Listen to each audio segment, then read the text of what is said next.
วิธีน้องไปเนี่ยต้องไปก้มๆแบบนี้เลยทุกคนบอมตาก็ต้องไปก้มคือกันไปเลยอาจากนาที1 นาทีโอ้แสดงว่าหากินแบบนี้อ้อยปึ๊บจัดปั๊บเลยเนาะสำคัญทุกคนเลยไปน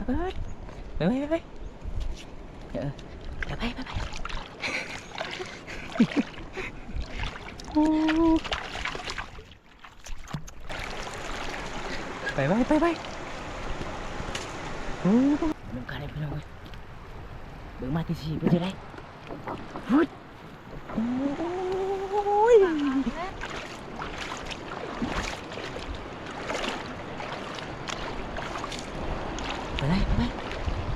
ไปเรียบร้อยไปทุกคนอ๋อ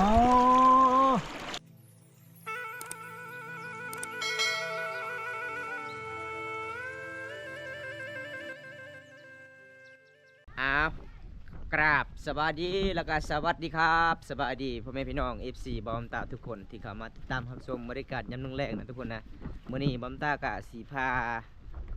ทุกคนไปตามติดวิถีชีวิตน้องสาวสุขไปล่าป่าคือเก่าคำไปยามแรกเมื่อวานนี้ก็เห็นน้องคนนี้ไปล่าป่าตลอดทุกคนเลยมื้อนี้ก็สีมาเลยบอกพี่น้องได้กลับไปติดตามส่วนกันนะทุกคนสบายดีสาวสุขโอ้ยสบายดี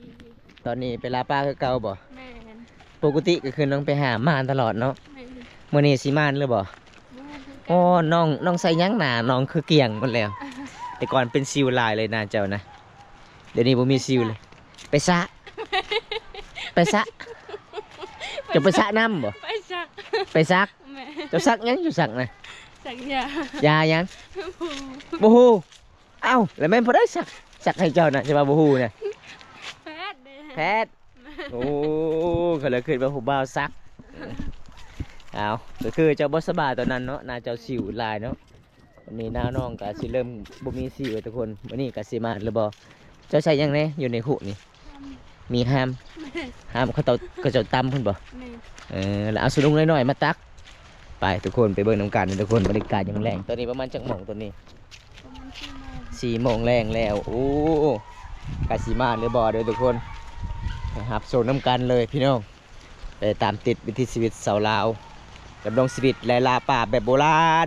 เลยทุกคนเลยยามแรงๆนี่ส่วนหลายเขาเจ้าไปเอาป่านี่แหละพี่น้องอยู่ที่เซละนองแกงคูณ4เด้อทุกคนหมู่บ้านนี่ก็จะเป็นแกงอะลองแกงคูณ4แกงเลนมี3แกงในเมืองนองเฮาแถลงท่องเที่ยวที่สดงดงามเลย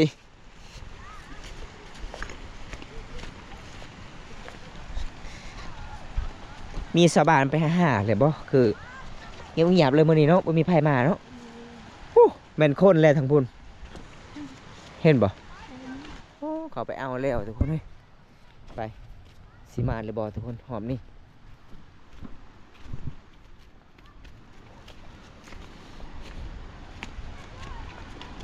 โอ้อากาศเย็นหลายเลยทุกคนแต่เป็นกระสิตกดินเนี่ยมื้อนี้บางคนก็ใส่หมองโอ้บ่มีเหือบ่เนาะทุกคนเอ้ยข้าบ่มีเหือก็สิเอายากอยู่ป่ามีเหือจะบ่สะสุกบ่มีนั่นได้เหือพายจมนะเหือหน่อยขี้ได้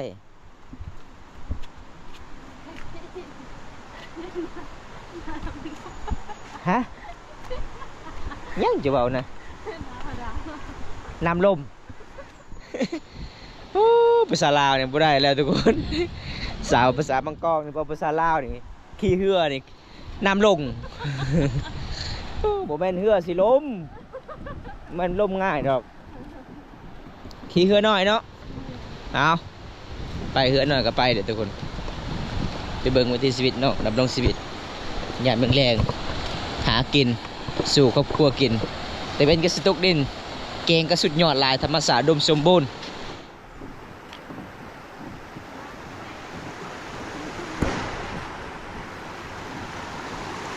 สระน้ำก่อนเอาตอนนี้น้องสาวเพิ่นกับสระน้ำก่อนทุกคน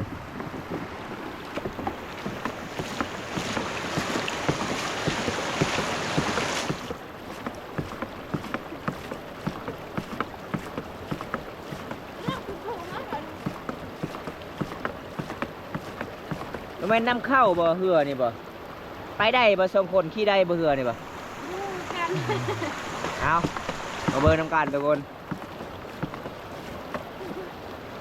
นั่นนะบางที สะเบิด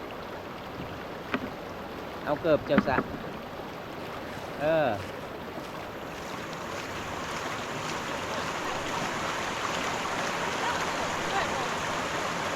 ยังพาเธอเข้ามาก่อนบ่โอ้ยทุกคนเอาท่าเรือเขาเจ้ามาก่อนก็ต้องท่าก่อนนะทุกคนเลยเรือน้อยไปบ่ได้เนาะน้ำมันไหลแห้งทุกคนเลยมันเป็นแกงนะพี่น้องรอพาไอ้เพื่อนไซมองอยู่ทางพุ่นก่อน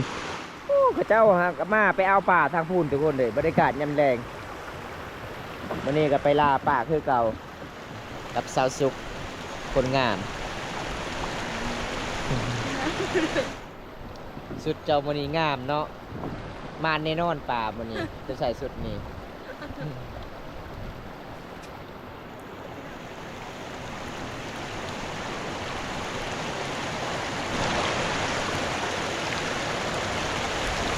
มาประมาณกับพูดเรื่องกันเพราะว่าไอ้เพื่อนกลับไปหากนมาใส่มองเรือนี่เนาะใส่แล้วจักได้เนาะเรือนี่เนาะเรือใหญ่ใส่แล้วจักได้เลยทุกคน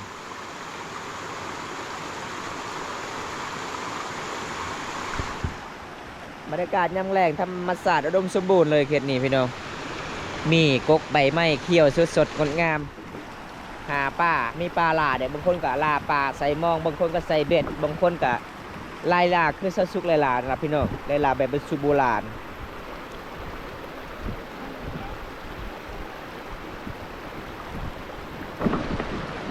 ไป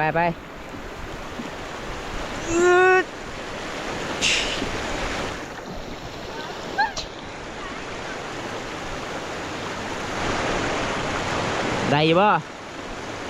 ได้บ่ตายไปทุกคน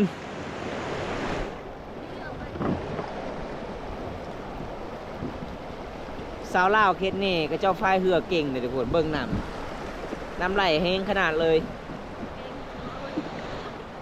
ระวังเด้อมันไหลลงเนื้อเลยเด้น้ำโคตรใสเลย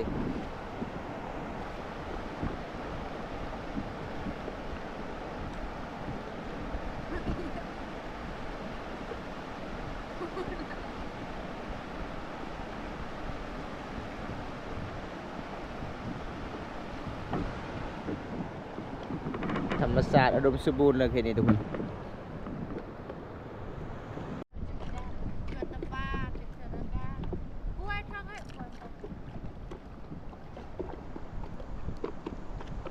ไปเอายังจะไปเอายังเองไม่เยอะเด็ดบ่โอ้เอามื้อนี้ก็คือมีสูตรใหม่เลยทุกคนเลยน้องว่าจุดนี้มีเหยื่อเด็ดๆน้องว่าติดกับใบไม้ถ้ามันเป็นสีขาวๆคือไข่ยังเคินคือไข่เขียดถ้าใส่กับเหยื่อแล้วมันสิม่านเลยทุกคนเลยนี่พี่น้องเห็นปะมันเป็นสีขาวๆนี่นะทุกคนนี่เอาไปตอนนี้น้องก็สีหาก่อนทุกคนเอาได้อยู่บ่เห็นอยู่บ่ตัวได้ชาวสุกจะว่าของแท้ตัวนี้เดี๋ยวแม่นตัวนี้นะ อันนี้ นี่ อันนี้ก็แม่น เอาแบบนี้เลย หลังจากนั่งกับป้นใส่กับห้ำบ่ แม่คันได้ไล่กับว่าพูดไอ้ครับ ได้ลายกับมีปลาลายเขากินบ่ แม่นคันได้ หรือบังต่อโอ้ยบ่เบิ้งต่อนี่ต่อบักใหญ่ๆเลยนี่เห็นบ่ทุกคนเหยื่อที่น้องสุกว่าคันท่าเขามีเหยื่อตัวนี้ครับปนใส่กับห้ำมันกะสิปลาเข่าเลยทุกคนเห็นบ่ทุกคนเพื่อสิได้เหยื่อตัวนี้เลยพี่น้องนี่เห็นบ่นี่เป็นเหยื่อของแท้เลยเหยื่อตามกกใบไม้ตามธรรมศาสตร์เดี๋ยวกับสุกก็สิเอาก่อนทุกคนเลยก็ได้จะว่าเหยื่อเด็ดๆสุกอันนี้บ่ แม่ โอ้หลังจากเขาหาอยากบ่นี่บ่ แม่ให้ โอ้ถ้าเขาใส่นี่เป็นยังไงม่านบ่หรือว่าจังไดโอ้บ่แม่นไข่เครียดบ่นี่บ่แม่นบ่แบบใดเบิ่งหน้าตาเป็นได้ นี่ จะแกะลองเบิ่งเป็นอะไร อืม มันเป็นเหยื่อเนาะ แม่ เอามาลองเบิ่งทุกคนเลยอันนี้คือเป็นสูตรใหม่ของสาวสุกเลยทุกคนเพิ่นก็จะได้เหยื่อแบบใหม่ๆอีกอันนี้หายากเนาะเหยื่อแบบนี้เนาะแล้วก็ป้อนกับเหยื่อเลยป้อนกับหำเลยทุกคนเอาพี่น้องมาซอยน้องก่อนนี่มันมี3เลยทุกคนเลยนี่เห็นบ่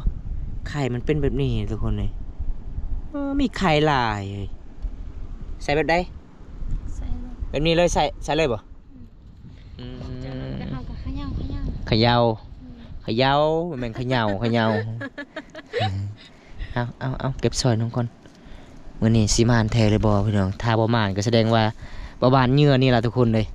น้องว่าเคยใส่นี่มานขนาดเนาะเหงื่อนี่เนาะ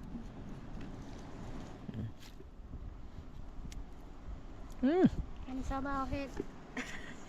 กันสาวเบาสาวบ้านเดินกัดมด สะบานเห็นนี่เขาจะเอาหมดเลยบ่ แม่ บ่เรือเลยเนาะคันสะบานเห็นนี่เลยทุกคนเลยผู้ใดเคยใส่สูตรสาวซุกนี่ใส่เหงื่อแบบนี้ก็คอมเมนต์มาได้เด้อพี่น้องหมู่บ้านใดเคยหากินแบบนี้เด้อพี่น้องก็คอมเมนต์มาได้เด้อทุกคนเลยเพราะว่าน้องก็เป็นคนที่หากินสูตรแบบโบราณมีเหงื่อก็คือเหงื่อสูตรแบบโบราณบ่ได้ใส่ขนมปังบ่ได้ใส่ขนมโจโซบ่ได้ใส่ไฟเขียวเข้มใส่สูตรแบบโบร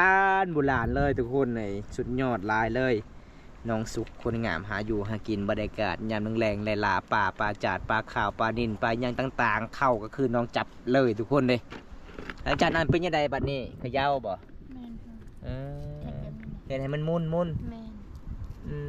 แบบนี้เลยทุกคนสำหรับสูตรใส่เหยื่อปลาเด็ดๆสูตรแต่รุ่นปู่ย่าตายายรุ่นปู่แบบโบราณ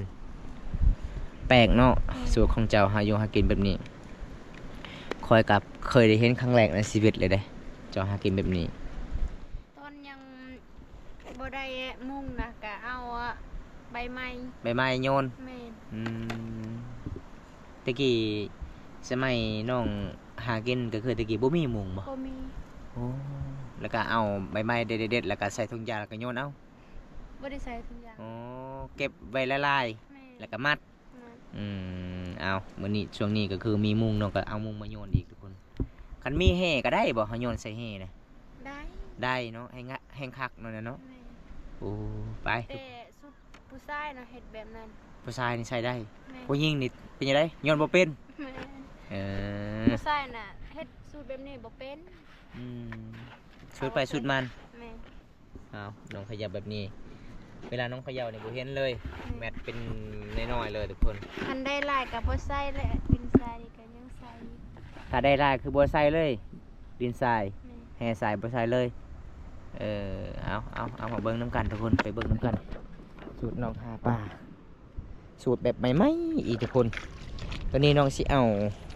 ดินทรายมาผสมใส่ทุกคนเลย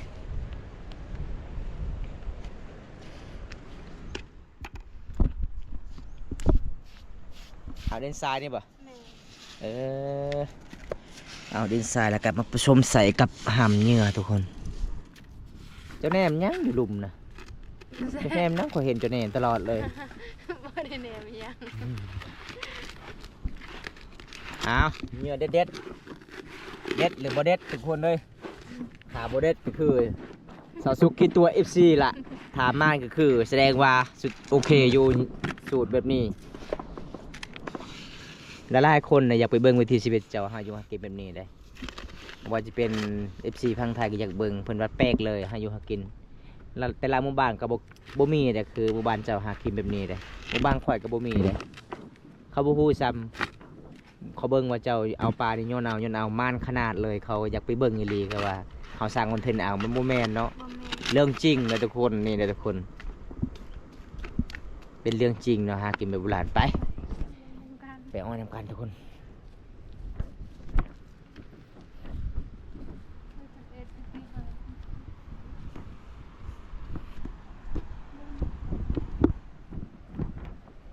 นี่เขากระสีเลาะอ้อยปลาก่อนเลยทุกคนเลย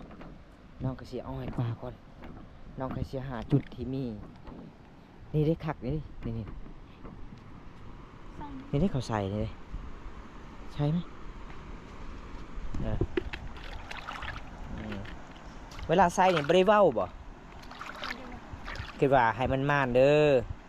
บ่ได้เว้าเลยใส่ไปเลยๆเนาะ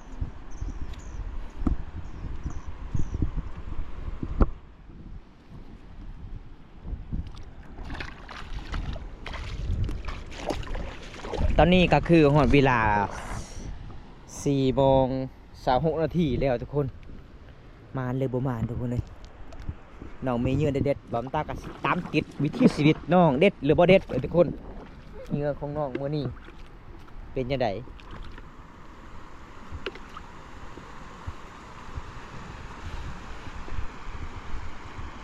คันบ่ได้นี่จะมั่นใจ100%บ่สุกมื้อนี้บ่ใส่เงินเลยบ่มื้อนี้ไปลองเงินไปลองบ่เงินบ่คอยให้เจ้าได้มื้อนี้ฮะ60 โตจะบ่ามีเหยื่อเด็ดๆเด้ลองบ่ผู้ละแสนฮะก็จะว่าบ่เหยื่อเด็ดๆลองบ่ผู้ละแสนกีบน่ะได้บ่เอาทุกคนนว่าลองเงินก็ได้ให้ได้60 โตเด้อทุกคนมื้อนี้เด้อทุกคนปกติบ่มตาไปหากับน้องบ่ได้ใส่เหยื่อแบบนี้ก็พอได้อยู่มื้อนี้น้องว่าแฮงเหยื่อเด็ดอีกก่อนเขาใส่แต่มื้อนี้เป็นจังไดเด้อทุกคน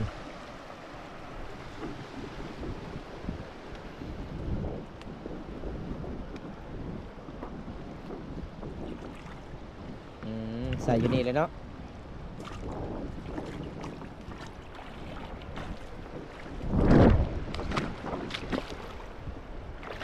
จ๋อ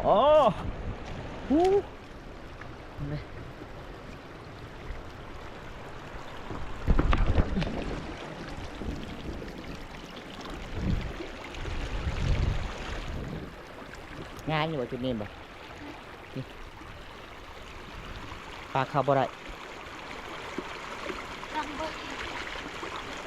ครับพอดีแล้ว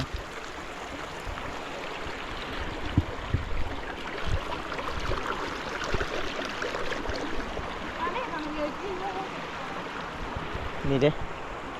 ใส่บ่ได้อีกต้องไล่บ่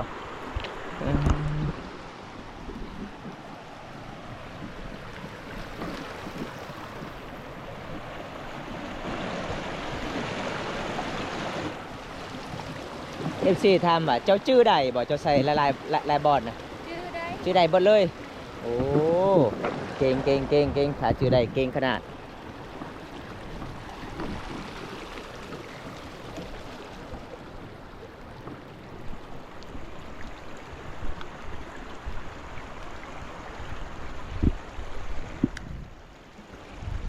นี่ได้บ่ใส่บ่นี่บ่นี่ใส่บ่ได้ใส่บ่ได้อีกเอาไปหาน้ำกันทุกคนเลยไปหาชุดบอลทีน้องถนัดไปหาปลา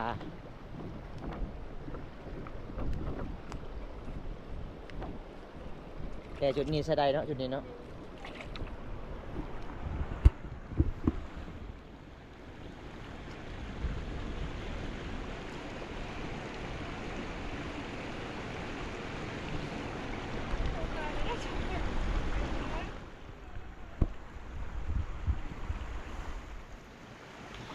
ตอนนี้บอลตาเราทาน้องไปใส่เหงื่อก่อนทุกคนบรรยากาศยามแรงเมื่อนี้น้องมีเหงื่อเด็ดๆอีกได้มาเร็วประมาณทุกคนเลยเราไปเบิ้งมารุ่นน้ำกันเลย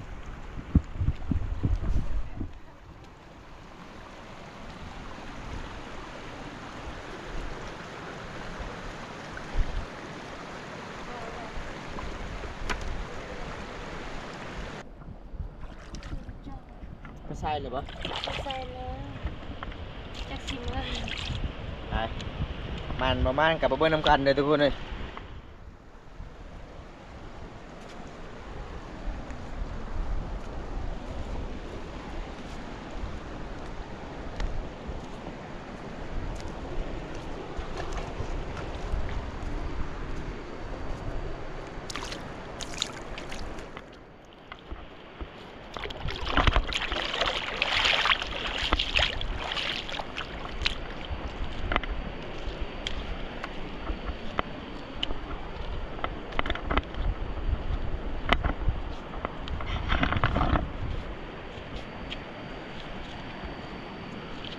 เป็นได้สุกๆเห็นหรือเปล่าไม้มันนะ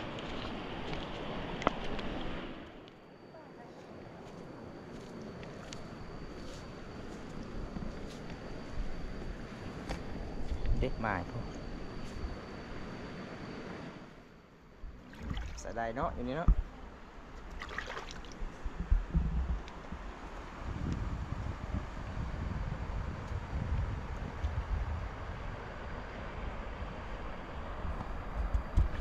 เป็นจะได้สุกๆจะไปกลมๆเงยๆแล้วเลยบ่ แล้ว ไป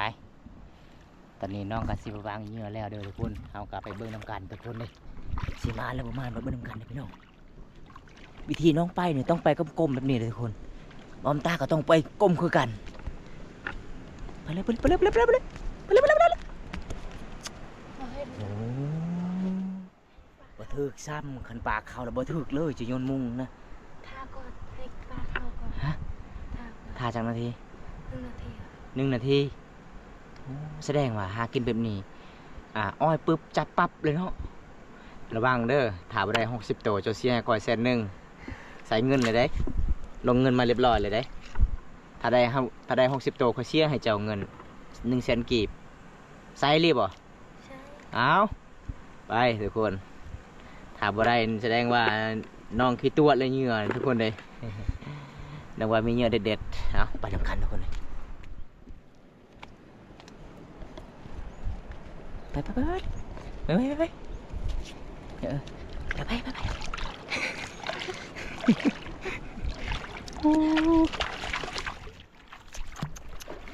เอาเป็นยังไงผมมีปลาอีกแล้ว บ่มีปลา นี่เอาเฮ็ดบัดนี้เหงื่อเด็ดๆเจ้าบัดนี้เป็นยังไงเอาบ่มา เอาทุกคน2 ไม้แล้วบ่มาอันจักโตเลยไปเอาเบิ่งไม้ที่2บัดที่3บัดนี้ทุกคนเลย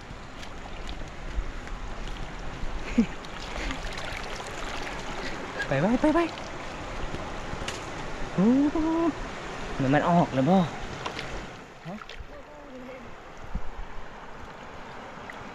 แล้วเหงื่อเด็ดเจ้านี่บ่มาอันเลย3 ไม้แล้วบ่ได้ปลาจักโตนี่แม่นสาวสุกนี่ผิดตัว FC เลยบ่สาวสุกนี่3 ไม้แล้วได้เดี๋ยวเสียให้ค่อยแน่นอนบ่ได้60 โตไปพูดน้ำกันให้พี่น้องเว้ยเบิ่งมาที่4เพิ่นจะได้พุดโอ้ย แล้ววันนี้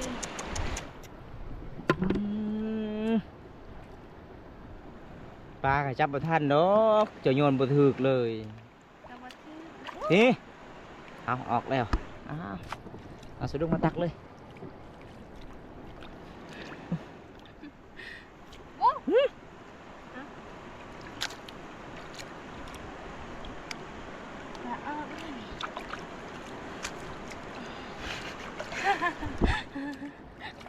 ชื่อ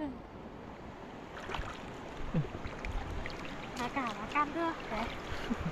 ระวังได้ปลาเข้าทรงเจ้าได้สุกๆเอ้ยแต่บ่กล้าเอาได้ปลาเด้หมดแล้วมันแต่ทรงโตเลยออกมาแล้ว ว่าแหละก็เห็นยังบ่ทันออก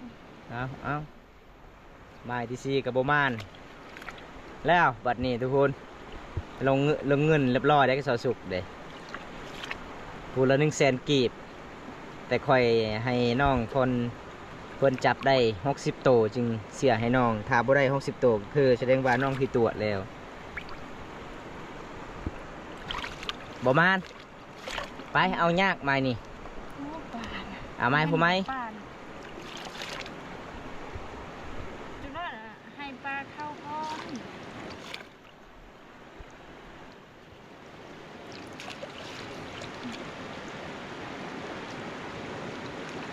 บ่ได้แล้วไม้ที่4บ่มาน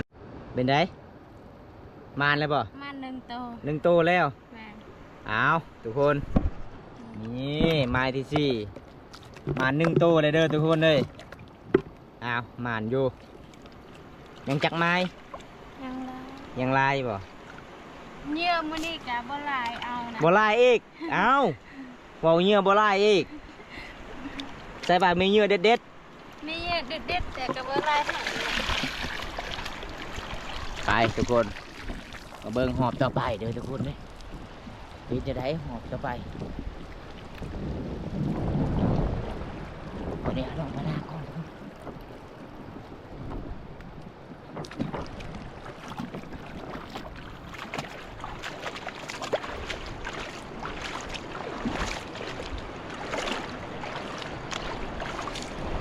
ไปไหม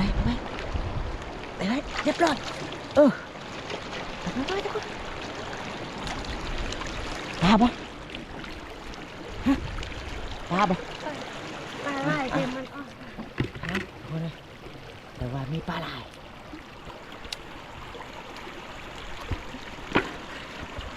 โอ้โหโอ้โหเจ้าก็มาจับมาเอาน่ะโจจังเลยมันปลาออก นี่เห็นบ่ เจ้า ปล่อยแล้วเอา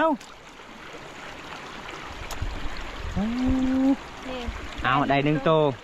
ปล่อยลาย จักโตจะปล่อยจ้ะ ลายตัว เสียดายเลยทุกคนเลยปลาบักละลายเลยเข้า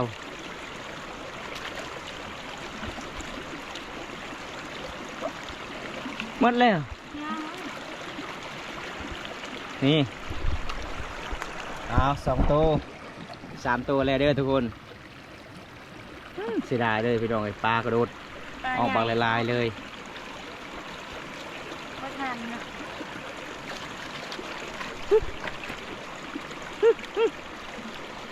4 ตัว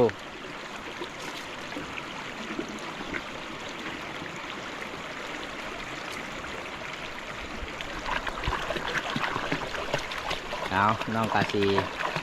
เห็ดนำให้ปลาเมาก่อนน้องกาสีกระโลนเอา